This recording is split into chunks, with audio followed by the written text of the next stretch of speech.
नमस्कार दोस्तों, stock market studies में फिर से एक बार आपको बहुत-बहुत स्वागत है। तो आज यहाँ पे मैं डिस्कशन करूँगा एक कंपनी नहीं, कुछ कंपनीज़ के बारे में जो एक सेक्टर से बिलॉन्ग करते हैं। तो वो सेक्टर कौन-सा है? वो सेक्टर है बैंकिंग सेक्टर। देखिए बैंक 2 तरीके से होते हैं, मतलब एक्चुअली बैंक अब कैटेगरीज़ के हिसाब से कुल मिलाकर 11 टाइप्स के बैंक्स होते हैं। तो वो मैं शॉर्ट वीडियो करके आपको पहले ही इन्फॉर्मेशन दे चुका हूँ। अगर आपने नहीं देखा तो शॉर्ट वीडियो जाकर देखिए, वहाँ पे आपको मिल जाएगा। मेरे जो शॉर्ट वीडियोज़ है ना, तो वो प्लीज़ फॉलो करिए। वहाँ पे आपको जो इन्फॉर्मेशन मिलेगा, वो इन्फॉर्मेशन बहुत आपको हेल्प करेगा, बहुत हेल्प करेगा। मैं दावे के साथ बोल सकता हूँ। जाकर एक बार चेक तो करिए, तभी आपको पता चलेगा कि मैं इतने प्रेशर में क्यों बोल रहा हूँ, मतलब प्रेशर देकर क्यों बोल रहा हूँ। तो मैं आज डिस्कशन करूंगा दो अलग कैटेगरीज में। एक देखिए प्राइवेट बैंक होते हैं, दूसरा होते हैं गवर्नमेंट बैंक जिसको बोला जाता है पीएसयू। तो पीएसयू बैंक और साथ ही साथ प्राइवेट बैंक। तो मैं आज बात करूंगा पीएसयू बैंक के बारे में, क्योंकि पिछले दिनों में प्राइवेट बैंक की तुलना से पीएसयू बैंक बहुत जबरदस्त परफॉर्मेंस किया। उसके पीछे कारण भी है, वो कारण मैं यहाँ पे आपको जरूर दिखाऊंगा। उससे पहले मैं रिक्वेस्ट करूंगा, इस वीडियो को देखने से पहले चैनल को सब्सक्राइब नहीं किया तो जरूर कर लेना, और टेलीग्राम को ज्वाइन नहीं किया तो वो भी कर सकते हैं, नीचे लिंक्स अवेलेबल है। तो चलो देख लेते हैं आज के स्टॉक के डिटेल्स के बारे में। सबसे पहली बात, जो पीयूसी बैंक है, वो पीयूसी बैंक कौन सा है? आप सभी जानते हैं, स्टेट बैंक से लेकर देखा जाए तो bank of Baroda, Canara bank, Punjab bank, union bank, IOB मतलब Indian overseas bank, Indian bank, तो इस तरीके से बहुत सारे बैंक्स आपको दिखेगा। जो बैंक के हिसाब से देखा जाए तो सारे बैंक्स का हालत बहुत बुरी तरीके से खराब है। कितना खराब है मैं अभी आपको समझाऊंगा। उससे पहले पिछले दिनों में अगर बैंक सेक्टर को देखेंगे, अगर पीएसयू बैंक सेक्टर को देखेंगे, तो ध्यान से देखना, 12 के 12 शेयर पॉजिटिव में था, मतलब एडवांस में था। एडवांस का मतलब 12 के 12 शेयर पॉजिटिव में था। कोई भी एक कंपनी डिक्लाइन नहीं था। तो इसका मतलब कोई भी एक कंपनी लॉसेस में नहीं दिखाया। तो इसके पीछे कोई ना कोई तो कारण होगा कि मार्केट जहाँ पे निफ्टी, सेंसेक्स इतना भारी प्रेशर में गिरावट दिखाया, उस समय में भी पीएसयू बैंक ने क्यों अच्छा परफॉर्मेंस किया? उसके पीछे कोई ना कोई तो लॉजिक होगा। चलो वो लॉजिक आपको समझा देता हूँ। सबसे पहले आप देखेंगे, सबसे ज़्यादा तेज़ी में देखने को मिला था पिछले दिनों में, करीबन-करीबन 18% का तेज़ी। एक दिन में पीएसबी पंजाब नेशनल बैंक 18% का तेज़ी दिखाया। तो इतना बड़ा जंप क्यों हुआ?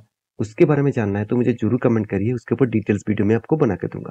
उसके बाद इंडसइंड बैंक, उसके बाद कैनरा बैंक जो 6%, IndusInd bank 8.5%, union bank 4.5%, Indian overseas bank 4.5%, Maharashtra bank 4.5%, UCO bank 4.5%, बंधन bank 4%, sorry bank of India 4%, बंधन बैंक तो प्राइवेट बैंक है, बैंक ऑफ बड़ौदा 2.5%, पीएनबी देखा जाए तो 2%, और साथ ही साथ माफी चाहता हूँ, पहले मैं आपको पीएसबी का मतलब पंजाब नेशनल बैंक बोल दिया। एक्चुअली पंजाब नेशनल बैंक कहाँ से होगा? तो पीएसबी का मतलब पंजाब सिंधु बैंक। तो उन्होंने सबसे ज्यादा तेजी दिखाया। तो हर बैंक को देखेंगे, चाहे वो स्टेट बैंक हो, चाहे वो कनाडा बैंक हो, हर बैंक ने अच्छा खासा परफॉर्मेंस किया। तो इस तरीके से अच्छा खासा परफॉर्मेंस करने के पीछे लॉजिक क्या है, वो सबसे पहले आपको समझाता हूँ। देखिए, मैं दिग्गज वेबसाइट बिजनेस स्टैंडर्ड के ऊपर आ चुका हूँ। यहाँ पे एक पब्लिश किया गया है पीएसयू बैंक रैलीज। यहाँ पे देख सकते हैं, पंजाब सिंधु बैंक सबसे ज़्यादा रैली दिखाया। उसके बाद यूको, इंडियन बैंक, साथ ही साथ और भी बहुत सारे बैंक्स जो 12.5% का कुल मिलाकर तेजी दिखाया। तो इसके पीछे कारण कौन है? आप देखेंगे तो स्टेट बैंक ऑफ इंडिया के भी नाम लिया गया है। तो देखिए, share of of public sector bank, तो पीएसयू बैंक जो है, मतलब पीएसबी जो बैंक है, तो जितने सारे पब्लिक सेक्टर बैंक्स है, उन वो क्या है, आप देख सकते हैं रिलेटेड टू 12% जाम, यहाँ पे हेवी वॉल्यूम के साथ जंप हुआ। उसके कारण है इन द, यहाँ पे देख, अदरवाइज ये वीक मार्केट ऑन, मतलब वीक मार्केट में भी पीएसयू बैंक ने अच्छा खासा परफॉर्मेंस किया। और जनवरी से लेकर मार्च तक जो क्वार्टरली रिजल्ट आने वाला था, वो रिजल्ट का इम्पैक्ट ऑब्वियसली अच्छा खासा देखने को मिल सकता है पीएसयू बैंक में। तो इसके चलते स्टॉक के ऊपर एक अच्छा खासा मोमेंटम पहले से ही दिखा चुके हैं। एक रिपोर्ट आया, जिस रिपोर्ट के माध्यम से बताया गया, इतने सारे पीएसयू बैंक है, उसकी मतलब पॉजिटिवली रिजल्ट आने का चांसेस बहुत ज़्यादा है। उसके चलते स्टॉक के ऊपर एक बिग जंप देखिए, हमेशा स्टॉक मार्केट न्यूज़ बेसिस में चलते हैं। अगर कुछ अच्छा न्यूज़ आया, तो आपको तेज़ी दिखेगा। अगर कुछ वीकनेस न्यूज़ दिखा, तो आपको नेगेटिव दिखेगा। तो मैं ज़रूर कहूँगा, यहाँ पे देख सकते हैं among individually stock Punjab Sindhu bank 12% jump और साथ ही साथ नेशनल स्टॉक एक्सचेंज में दिखा गया है और द एवरेज ट्रेडिंग वॉल्यूम भी अच्छा खासा जंप किया है। तो combine 9.5 million equity share had change hand to NSC to BSC. तो ये जो रिपोर्ट है, ये जो डेटा बता रहा है कि चाहे वो इंडियन बैंक हो, चाहे वो स्टेट बैंक ऑफ इंडिया हो, तो कोई भी पीएसयू बैंक, हर कोई बैंक तेजी दिखा है पिछले दिनों में, यही कारण की वजह से क्योंकि हर बैंक का रिजल्ट, Q4 का रिजल्ट आने वाला है। जो जनवरी से मार्च तक जो जो क्वार्टरली यहाँ पे देखने को मिला था, उस हिसाब से Q4 में अच्छा खासा यहाँ पे आपको जंप देखने को मिलेगा।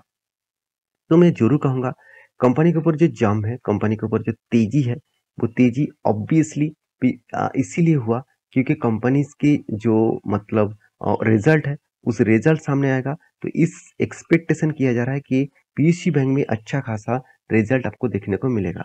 तो पीएसबी बैंक जो मतलब जो पब्लिक सेक्टर बैंक है, तो उस बैंक में अच्छा खासा ग्रोथ दिखेगा। रही बात निवेश करने का, इन्वेस्ट करने का, क्या सही में इस कंपनी के ऊपर निवेश करना चाहिए? अगर मैं सारे कंपनीज के डिटेल्स एक साथ आपको बोलूं, तो स्टेट बैंक ऑफ इंडिया के मार्केट कैप कितना है? 4,85,000 करोड़ के आसपास।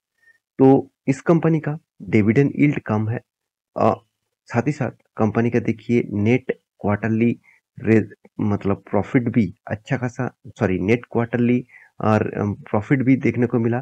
क्वार्टरली प्रॉफिट का भी परसेंटेज देख लिया और सेल्स का ग्रोथ, तो सब कुछ आपको पॉजिटिव दिखेगा जो बाकी कंपनी से कंपैरिजन करूँ तो, तो कंपनी के सेकेंड लार्जेस्ट पीएसयू बैंक में है बैंक ऑफ बड़ौदा, जो 91,000 करोड़ के आसपास मार्केट कैप है। इस कंपनी के भी अच्छा खासा आपको ग्रोथ दिखेगा। फिर भी ये सारी जो कंपनी है, बाकी जितने सारे बैंक है, जैसे कनारा बैंक हो गया, Punjab national bank, UCO bank, IO bank, IndusInd bank, तो ये सारे जो बैंक्स है, इस बैंक का हालत खराब है। इसी के कारण, क्योंकि सारे कंपनीज का अगर एनपीए चेक करेंगे, तो एनपीए का मतलब है नॉन परफॉर्मिंग एसेट। इसको चेक करेंगे तो 4% 5% के आसपास देखने को मिलेगा, जहाँ पे कहा जाता है कि एनपीए कंपनी पॉइंट पॉइंट 80 के अगर नीचे हो तो बेस्ट एनपीओ माना जाता है। तो आपको किसी भी कंपनीज का पीएसयू बैंक में 0.80 के आसपास तो छोड़िए, 1% के भी नीचे देखने को नहीं मिलेगा। तो ये बात याद रखना और उस हिसाब से काम करना।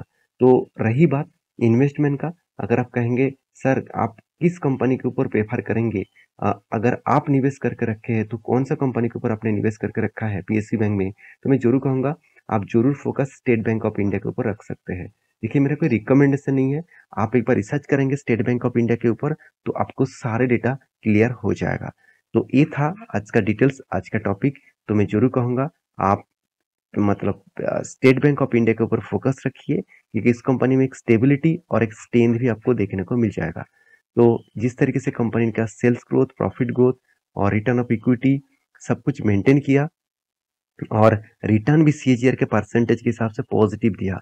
जो बाकी कंपनीज में देखेंगे तो 10 साल में 5 साल में आपको लॉसेस दिखेगा, शायद आपको 3 साल में पॉजिटिव दिखे, क्योंकि कोविड के बाद हर कोई कंपनी बूम हुआ था 3 साल के अंदर अंदर। तो कम स्टेट बैंक के ऊपर क्यों पॉजिटिव हूँ? पहली बात कंपनी का कैश फ्लो, ये चीज मुझे बहुत अट्रैक्टिव करते हैं, क्योंकि इस कंपनी के जो जितने प्रॉफिट कंपनी दिखाते हैं खाते में, उतने ही पैसे कंपनी हाथ में ले भी आते हैं बहुत टाइम बाद। तो एक पॉजिटिव साइन हो जाता है इस चक्कर में। तो रही बात कंपनी का कर्जे के बारे में, तो आप कहेंगे सर कर्जा तो बहुत ज्यादा है। बैंकिंग सेक्टर है, कर्जा लेकर ही काम करेगा। आप कुछ भी कर लीजिए, बैंक को तो कर्जा लेना ही पड़ेगा। Company around around 45 lakh crore का टोटल कर्जा लेकर रखा है। तो जितना कर्जा वो लेंगे उतना ही वो लोन बांट पाएंगे। आपको देखना है उसका कर्जे का जो अमाउंट है वो किस हिसाब से है, लॉन्ग टर्म के लिए है, शॉर्ट टर्म के लिए है। ऑब्वियसली कंपनी का जो कर्जा है, कोई लॉन्ग टर्म के लिए भी कोई भी कर्जा नहीं है और शॉर्ट टर्म के लिए भी नहीं है। कंपनी का आदर्श बोरिंग से आए हैं, तो कंपनी का लाइबिलिटीज से आए हैं। तो कंपनी का लाइबिलिटीज क्या है, आप देखेंगे नॉन, यहाँ पे देख सकते हैं कंट्रोलिंग जो प्रोडक्ट है, साथ ही साथ ट्रेड पेबल, कंपनी का ट्रेड पेबल से भी पैसा लायबिलिटीज है। और फिक्स एसेट के बारे में बात करूं तो कंपनी का बिल्डिंग, एक चीज आपको मैं दिखा दूं यहाँ पे, आप ध्यान से देखना, कंपनी का बिल्डिंग, मशीनरीज और अदर्स जो एसेट है वो भी कुछ कम नहीं है, करीबन करीबन 1 लाख करोड़ के आसपास है। तो ये भी कंपनी के लिए एक खास बनेगा, ये भी कंपनी के लिए एक एसेट है, जिस एसेट से कंपनी काम कर सकते हैं। तो ये था कंपनी का डिटेल्स। तो मैं जरूर कहूंगा इस कंपनी के ऊपर फोकस रखिए, बाकी कंपनी के ऊपर आप निवेश करके रखते हैं तो प्लीज एक बार स्टडी करके कंटिन्यू जरूर कर सकते हैं। तो मिलते हैं नेक्स्ट वीडियो में, तब तक के लिए अच्छे से रहिए, अपने ख्याल रखिए, बाय बाय।